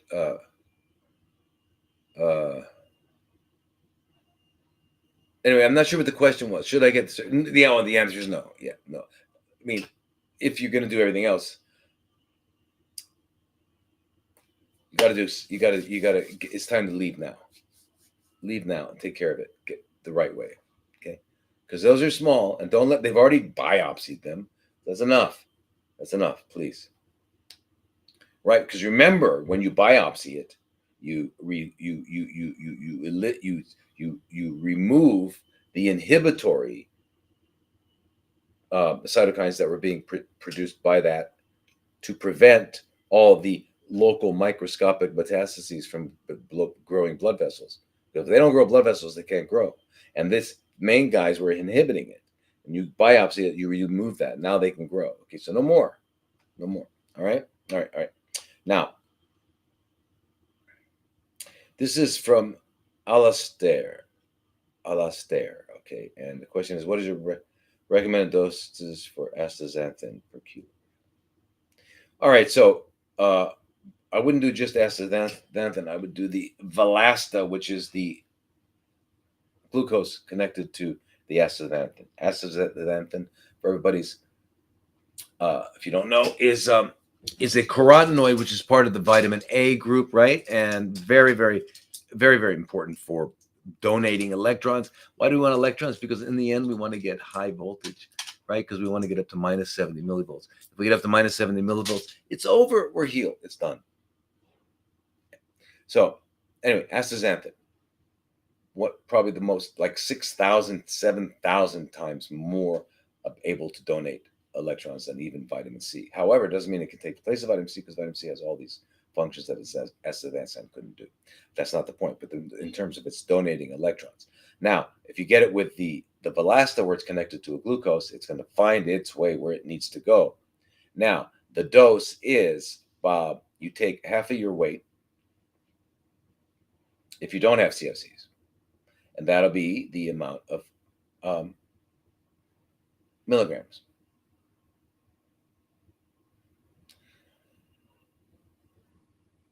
So But if you have CFCs, it's that plus up 50%. So let's say you weigh 60 kilos. So you take 30 plus half of that would be 15, so it'd be 45 milligrams. But actually,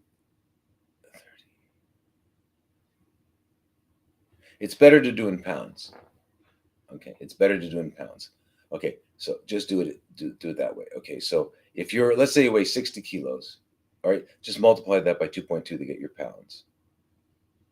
You're going to come up with a little over 120, like 125, whatever. So take that in half. That gives you that about 60. And then up 0.5, which will get you up to about 90. So 90 milligrams if you were 60 kilos. And you can take it in at one time with food, because remember it's fat. You want it to be absorbed better with fat. Or you can take it a couple times during the day. Doesn't matter. Everybody should be on Valasta.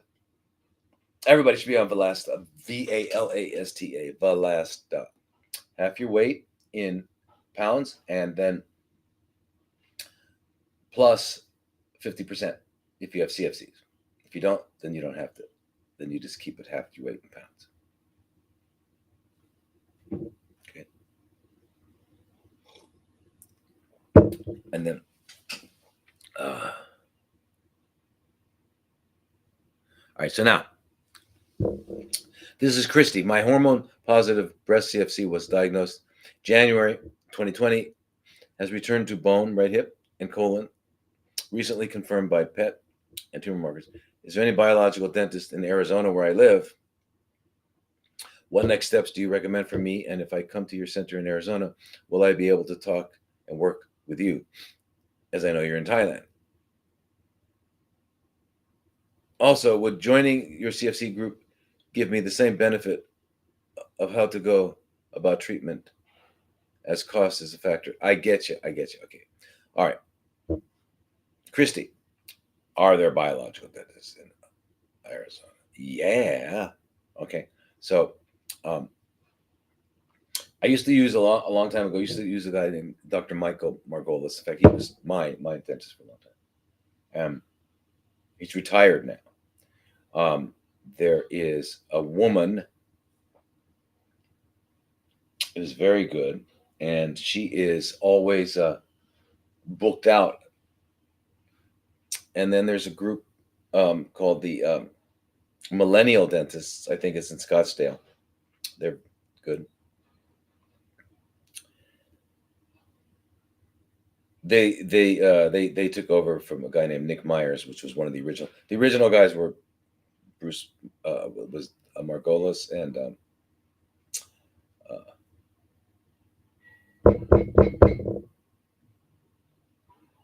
whatever the other guy's name. And so they are there. But if you can't, so if you went to the center in Arizona, yes, you'd be able to talk to me, and yes, I'd work with you. Yes, although it'd be virtually because I'm not in that country anymore.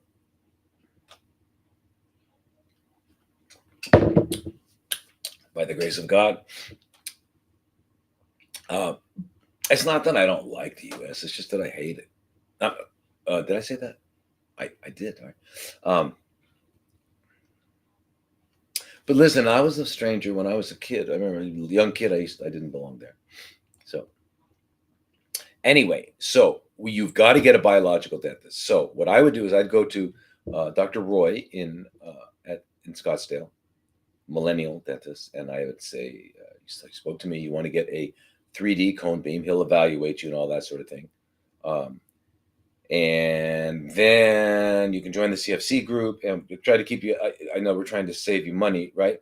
But it's in your bone, it's in your hip and your colon. I don't know how breast goes with the colon. I'm not sure what that means. But anyway, so if you got hip, if it's in the bone, you've got to start looking at doxycycline, right? Which is going to take care of that. Doxycycline. 100 milligrams twice a day is really good for that. And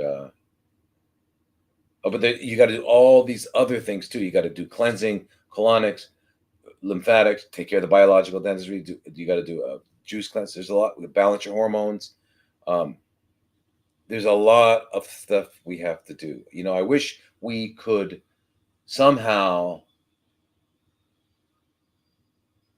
I don't know, I wish we could do this online. I wish I could do this, figure out a way to do this online.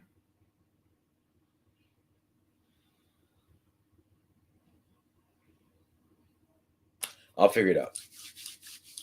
But yes, Chrissy, there are. Go get started with there. Call the clinic. Call an Oasis of Healing and tell them you want to connect with me, and you'll speak to Andy probably, or to Melanie. Do that.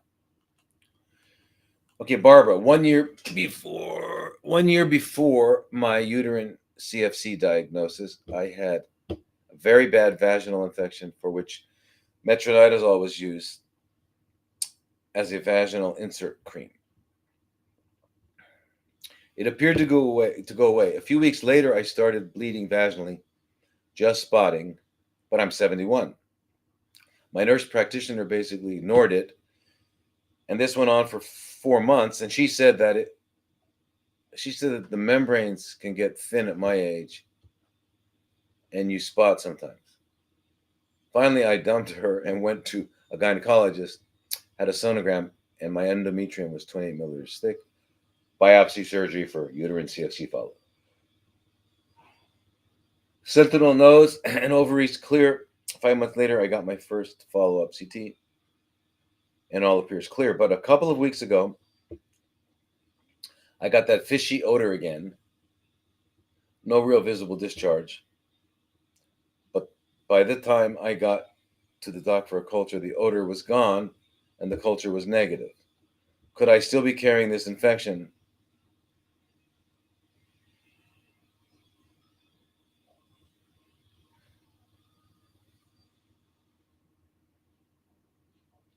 So, you're taking Fenban. You've been self-treating because of the lack of funds. I get that. And Fenban, you've been doing Fenban, ivermectin, mushroom tinctures, lactoferrin, curcumin, green tea extract, CBD, etc. I did do 7 radiation treatments, but quit as it was breaking my spirit. Could the CFCs have been caused by a protozoa? I believe I may have been harboring it for many years. Should I take metronidazole or tinidazole orally? Metronidazole is used years ago. My husband was treated too, and we have been most definitely monogamous over the long haul. I'm leaning towards tinidazole this time. What do you think? Could anything else be causing the fishy smell? Yeah. So, all right. So, excuse me. Oh my God. Yes, there is something called a bacterial vaginosis, right? And it uh,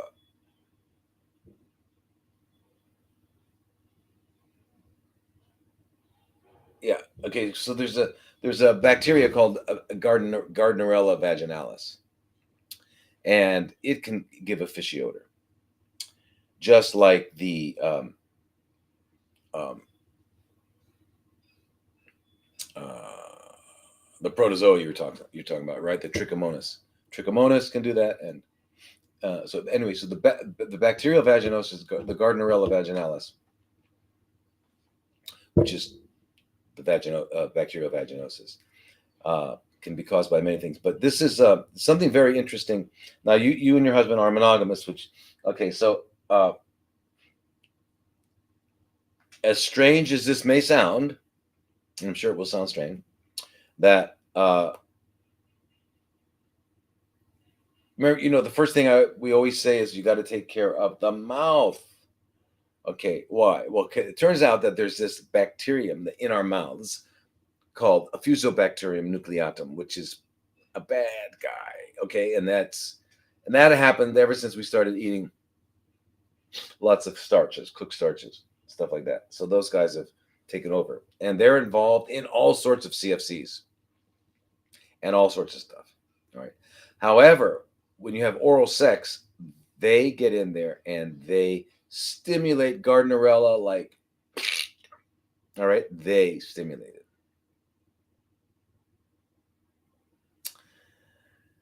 Right? And then, of course, you've got the trichomonas as well.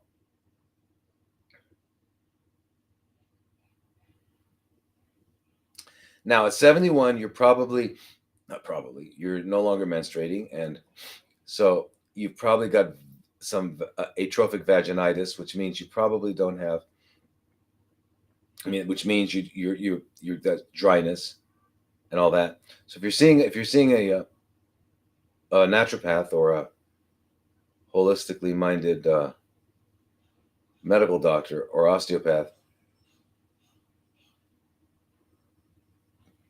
and who actually know what they're doing, then they would probably put you on estriol cream, 0.03 vaginally every night for 2 weeks, and then 2 or 3 times a week to maintain it, which will restore the uh, thicker vaginal tissues that are and the moist. Because remember, when you get atrophic vaginitis, in other words, the vaginal tissue thins out and it's not moist, your whole vaginal biome will completely change as well, right? It's not going to be healthy. All right. And so we want to restore that. The other thing is you can be on biologically identical hormones, and should be, and get you balanced, right? Remember, balanced hormones never are health. Unbalanced are problems. All right. Now, yes, okay.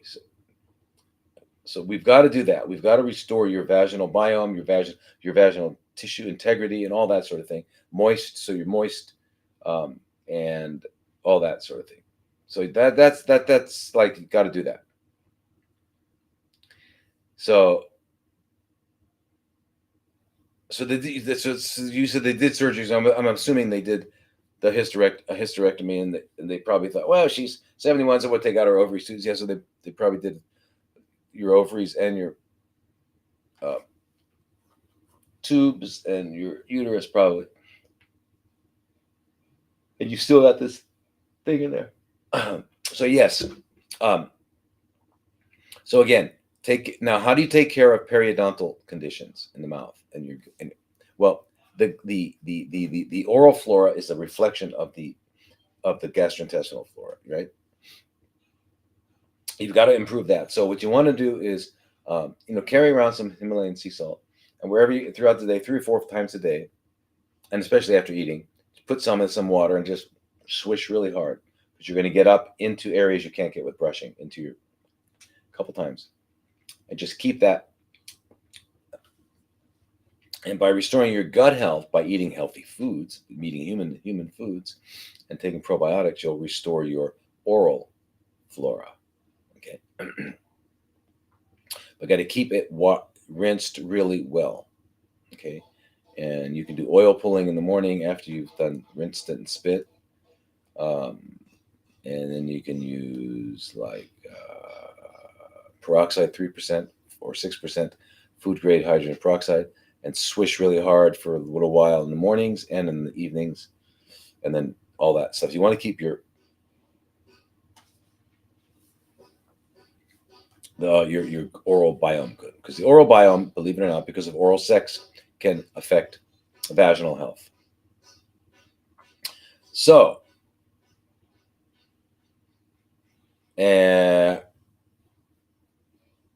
the lesson: you're going out to dinner with a guy. You're a woman. You're going out to dinner with a guy, and you guys are eating whatever pasta, and you're going to go home. Tell this guy, listen, you got to go use some salt water, clean that mouth out before you come in the room with me. Make sure they took care of their mouth first. Okay, remember that mouth is, mouth can get you in a lot of trouble, right? Mine gets me in trouble all the time. So anyway.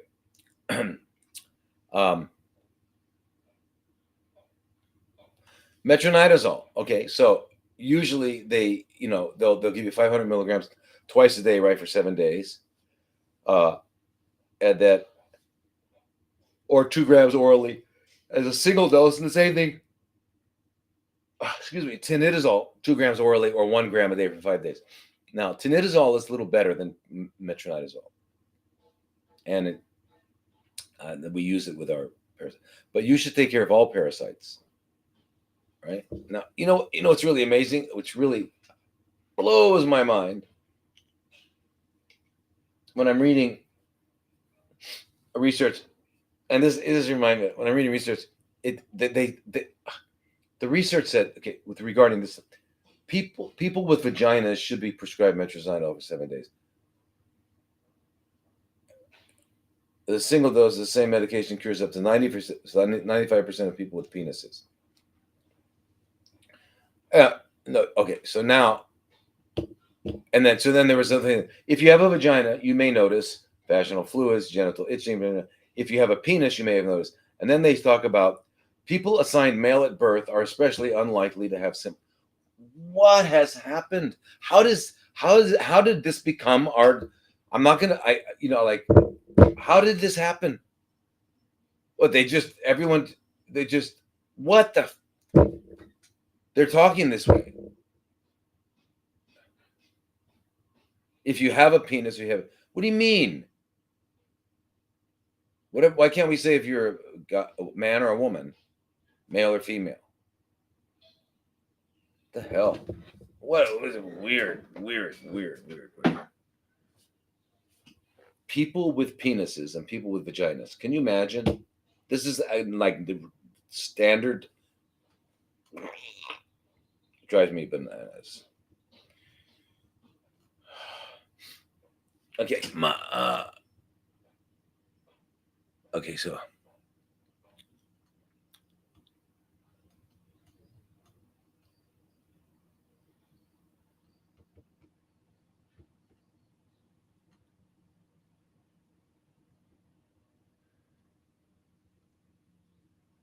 Loretta, how can we address CFC for teenagers?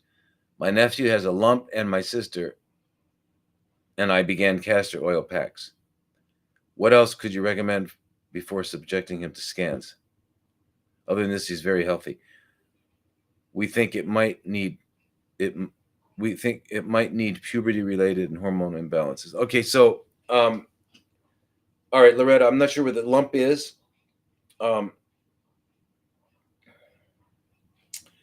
So now there's some blood tests you can do. Again, remember, you can do ferritin and iron. You do a CBC, get hemoglobin. You can do a LDH. Do everything. Do CBC, chemistries. See how make sure everything's working right, kidneys, liver, and all that. Look at ferritin. Look at iron. Look at hemoglobin. Look at thymidine kinase if you can get one. LDH. And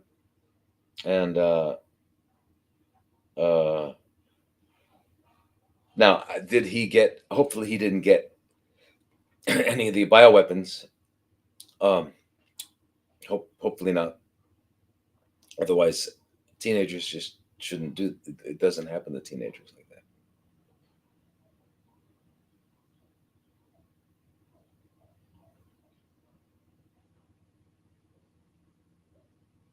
All right. Okay. So anyway, I'm not sure where that lump is and all that sort of thing, and there's no reason to think he does have it. I mean, a lump somewhere. I'm thinking of a lymphoma. What were you thinking? I mean, I'm not sure. I wish I could get you to give me a better question. I mean, a more. I wish you could answer some questions.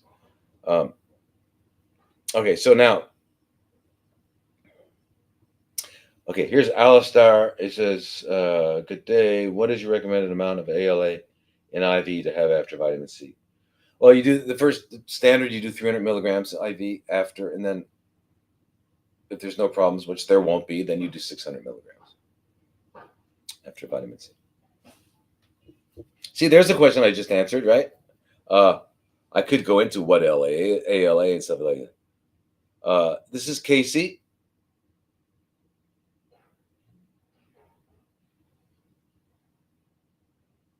Is there any benefit of doing 4,000 milligrams ALA? 4,000 milligrams instead of 600. 600 is adequate, but I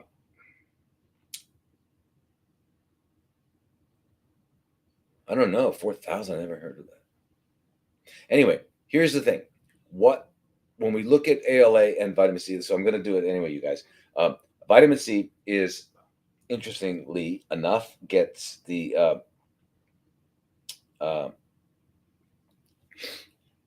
is really good at if you get the 350 to 450 milligrams per deciliter in the plasma concentration of ascorbate, then you're going to be killing the most actively dividing CFCs, right? Now, ALA, on the other hand, gets the guys that are not dividing that. So they are really synergistically, you get them all. So now, when you get IV ALA, it lasts in the, it'll find it in the blood up to 2 hours afterwards. If you do it orally, you'll have it in the blood 4 hours afterwards. So what I would say is try this. Take like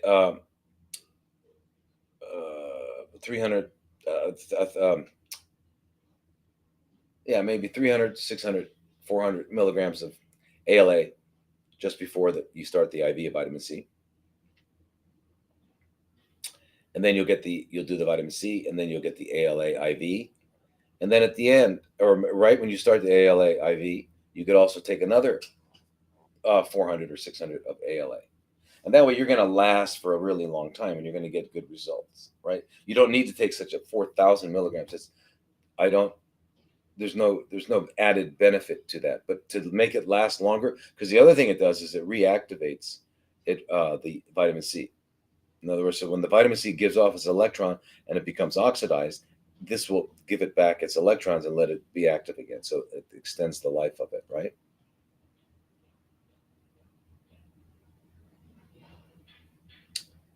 There we go.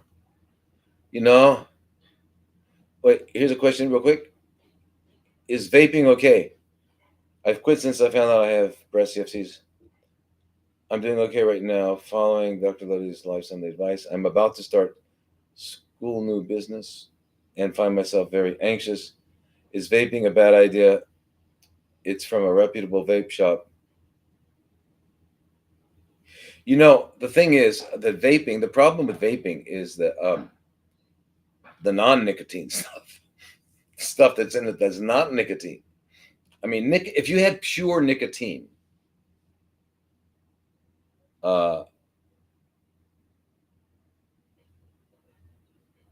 it would not be as near. The cigarettes wouldn't be a big deal. It wouldn't be the deal that they are. Pure nicotine, but you can't. Okay, so you get it with there's all sorts of added, not only added, but terrible things in there. But the problem with the vapes is that they have usually have a fragrance, and you got to ask yourself what's in it. So go get the vape that you like and say what is this, because this is very important for all of us to do. Read what's there, and if you don't recognize it, which you won't, look it up. Say what is this stuff, and look it up, and then and then you say whoa. And it's not just with vaping, anything, like if you don't know what it is. So like in your toothpaste, they're putting propylene glycol. What is that? You look it up. Whoa, so that's really good. So unfortunately, it's not. Now, smoking something that can be, because I hear you. If you like to smoke, but if you don't want to get, like, if you're working and stuff, you don't want to get and if you're in school, you don't want to get like high on cannabis. So and you want to smoke something. I don't know. I wish there was something that, probably that, I don't even know if it's true anymore. When you think about how the indigenous peoples used to smoke, they didn't do it the way modern people smoke. It was done basically in ceremonies, and I'm sure they had, everything was organic. They had tobacco leaves. There was probably nothing else in it. It was a whole different story when they were when it was done back originally, right? And then when it got commercialized and turned into what it's turned into now, it's really difficult. So, and I think, what do they have? American Spirit? Is that what it is? The cigarettes that are supposed to be just. But the problem is when you're smoking anything, you're getting, what do you call it? Combustion, with fire. Combustion is going to produce carbon monoxide. You're going to inhale carbon monoxide and stuff like that. So the vape precludes that because the vape doesn't require combustion. But the problem is what's in the vape. So it's very difficult. Actually, if you could get pure nicotine, probably be the safest of all. Not that any of them should be recommended, but the safest of all would probably be the pure nicotine. But anyway, and if I don't think it's the nicotine, right? Because you're not addicted. If it was a nicotine, I say get a patch for a while and let it wear, until you get past it. But it's just the act. It's the act of doing that. So maybe you could find a way to smoke something that is not anything in there. I don't know. I'm always trying to figure out how we can if we can transition from wherever we are to a place where we don't need that stuff, where we get freed from it. There's got to be a way to do it. So I'm wondering if there's I remember when I was in Chiang Mai, this guy, he had been in Thailand for a long time and went to his amazing place. They made dinner and all that stuff. And at the end, he brought out these rolled up cigarettes. I don't smoke, and he said, well, you don't have to smoke to get. Anyway, I guess he grew his own tobacco and all this sort of stuff. And he was telling me he has this thing. He had a way of getting people off cigarettes. They would come. He had a program. He got them smoking this, and then he got them off. They got off cigarettes, but the transition from that to this, which was a pure thing. And because it was pure, whatever, they didn't smoke as much. It wasn't as frequently. Anyway, it worked. Anyway, there must be ways that we can transition. I don't know, Brittany, but let's find a way to. I don't know how we can do that. Let me know if you find a way to do that, because a lot of people have that problem, and well, yeah, because it's fun. I mean, I was just, when I was in Vietnam, I saw everybody's vaping. It's like, do you? I don't know. Is this going on in the U.S.? I saw people standing there vaping through their nose. Have you seen that? That was like in Vietnam. Does that happen? Anybody see?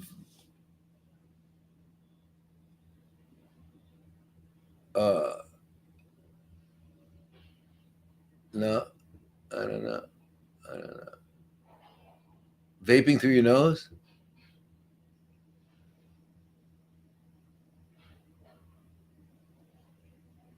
Yeah, it was very strange. But not just one person. I thought it was one person. I think they were just a strange person. But I saw a lot of people standing in there with the thing in their nose. I go, what?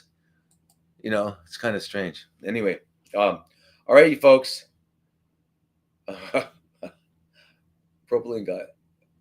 It is. Propylene glycol is the carrier in vape. Oh my gosh, you guys. Oh my gosh. Yeah, Megan, I did talk about it. So go back, watch this later.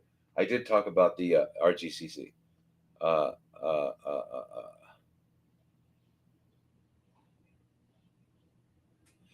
uh, okay, we'll talk about the bioweapon stuff with the calcium, the EDTA, calcium disodium, and vitamin C. Yeah.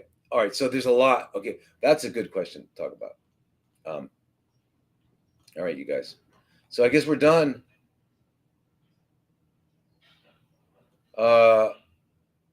I hope you all can get on to Connection's Terrible.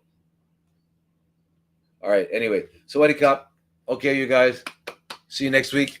Sweaty Cop, Cup of my Cop.